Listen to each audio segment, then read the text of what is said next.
تو جہاں پر انسان نیکیاں کرتا ہے وہاں پر کوشش کرنی چاہیے کہ انسان دوسرا کام یہ نیکیاں کرنے کے بعد نیکیوں کی حفاظت بھی کرے.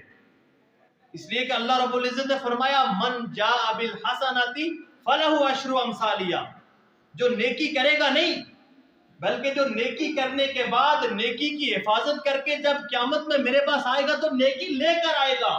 من جاء بالحسنۃ، جو نیکی لے کر آئے گا، یہ نہیں کہ نماز پڑھی باہر جا کر گالیاں شروع کر دی، یہ نہیں تلاوت کی باہر جا کر غیبت شروع کر دی، یہ نہیں کوئی نیک کام کیا اور اسے دکھلایا، لوگوں کو بتانے کے لیے کیا، غیبت کی، چغلی کی، چوری کی.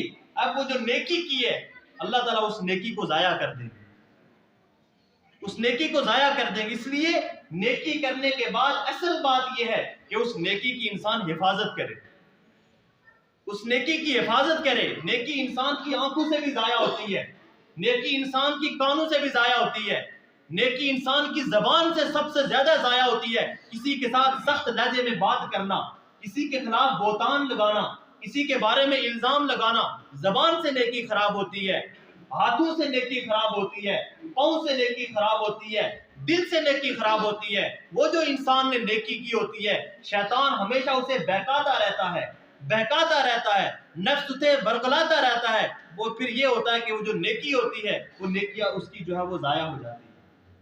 اس لیے نیکی کرنے کے بعد نیکی کی حفاظت کرنا. بہت سارے کام ہیں کہ جن سے نیکیاں ضائع ہوتی ہیں، لیکن آج کی مجلس میں ہمیں 6 اعمال ایسے ہیں، 6 اعمال، 6 چیزیں ایسی ہیں کہ جن کی وجہ سے انسان کی نیکیاں ضائع ہو جاتی ہیں. ان میں سب سے پہلی چیز غلط عقیدہ. غلط عقیدے کی وجہ سے انسان کی ساری نیکیاں ضائع ہو جاتی ہیں. کہ جو چیز اللہ کی ذات دینے والی ہے، جس کا تعلق اللہ کے ساتھ ہے، اسے دنیا کے کسی پیر کے ساتھ، کسی ملنگ کے ساتھ، کسی فقیر کے ساتھ، کسی قبر کے ساتھ جوڑ دینا. یہ جو اولاد دینے والی ذات اللہ کی ہے، خوشی، غمی، عزت، ذلت، بگڑی بنانا، حالات کو سنوارنا، بگاڑنا اللہ کے اختیار میں ہے. اور یہ چیزیں اگر کسی دوسرے کے لیے انسان منسوب کرے، دوسرے کے لیے منسوب کرے کہ بہاؤالدین چشتی کہ لگا دے پار میری کشتی، تو جو چیز اللہ کے ساتھ منسوب ہے، اللہ کے ساتھ منسلک ہے، اگر کسی مزار کی قبر کی چوکھٹ کے اوپر سجدہ کرے گا، فرمایا اس کے سارے اعمال ضائع ہو جائیں گے. غلط عقیدہ اللہ کی ذات میں، اللہ کی صفات میں، اللہ کے اختیارات میں، اللہ کی محبت میں کسی دوسرے کو شریک کرنا. فرمایا میں سارے گناہ معاف کر دوں گا، لیکن شرک ایسا گناہ ہے کہ جسے میں معاف نہیں کروں گا. اس لیے اپنے عقیدے کو ٹھیک کرنا کہ موت، زندگی، عزت، ذلت، خوشی، غمی، ساری کی ساری چیزیں دینے والی ذات میرے اللہ کی ذات ہے، کوئی نہیں اس کے علاوہ. ولی کا درجہ اپنا ہے، کتب کا درجہ اپنا ہے، غوث کا درجہ اپنا ہے، ابدال کا درجہ، سب کے درجے اپنے ہیں، لیکن اللہ کی ذات اللہ اکبر ہے، سب سے بڑی ذات ہے، اس کے برابر کوئی نہیں ہے. وَلَمْ يَكُنْ لَهُ كُفُوًا أَحَدٌ، کوئی اس کا ہمسر نہیں ہے. تو انسان جب تک عقیدہ اپنا ٹھیک نہیں رکھے گا اللہ اس کی نیکیوں کو قبول نہیں کرے گا. دوسری چیز فرمایا کہ آپ صلی اللہ علیہ وآلہ وسلم کی بے ادبی کرنا، آپ کی گستاخی کرنا. قرآن مجید میں اللہ رب العزت نے فرمایا یا ایھا الذین آمنوا لا ترفعوا اصواتکم فوق صوت النبی، ایمان والو اپنی آوازوں کو نبی کی آواز سے بلند نہ کرو، میرے محمد کا نام لے کر نہ پکارو یا محمد، نہ اپنی آوازوں کو پست رکھو.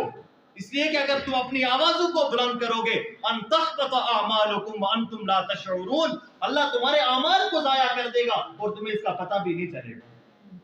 آج ہم اپنے نبی کی سنتوں کا مذاق اڑاتے ہیں.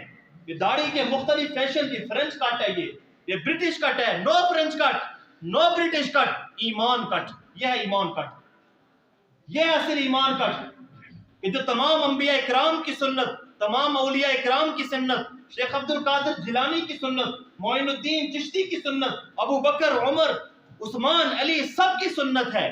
لیکن آج لوگ اس کا مذاق اڑا رہے ہیں. یہ بال میرے نبی نے بھی رکھے ہیں، لیکن نوجوان، آج کا نوجوان اس کا مذاق اڑاتا ہے.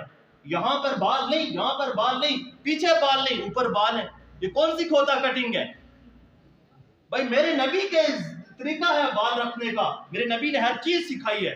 ہاں کوئی مسواک کر کے نماز نہ پڑھے، ہم اسے یہ نہیں کہیں گے اس کی نماز نہیں ہوئی، لیکن جو مسواک کا مذاق اڑائے گا ہم کہیں گے یہ گستاخ رسول ہے.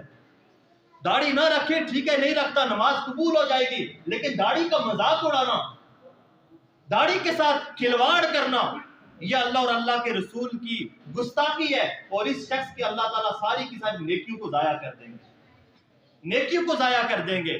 تو پہلی چیز غلط عقیدہ، اس کی وجہ سے انسان کی نیکیاں ضائع ہوتی ہیں.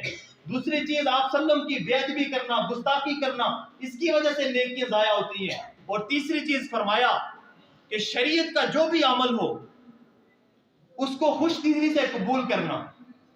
اگر کوئی شخص شریعت کے کسی عمل کو ناگواری سے قبول کرے، ناپسندگی اس کے ساتھ اسے قبول کرے، تو فرمایا اللہ اس کی نیکیوں کو ضائع کر دیں گے. مثال کے طور پر اولاد دینا اللہ کے اختیار میں ہے. بعض لوگ کہتے ہیں بھائی بیٹا کیوں ہوا، بیٹی کیوں نہیں ہوئی، بیٹی کیوں ہوئی ہے، بیٹا کیوں نہیں ہوا؟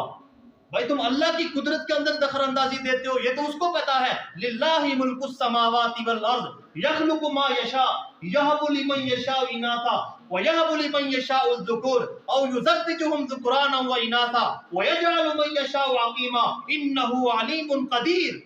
وہ کائنات کا مالک خالق رازق ہے، وہ جسے چاہے بیٹیاں عطا کرے، جسے چاہے بیٹے عطا کرے، جسے چاہے دونوں عطا کرے. اور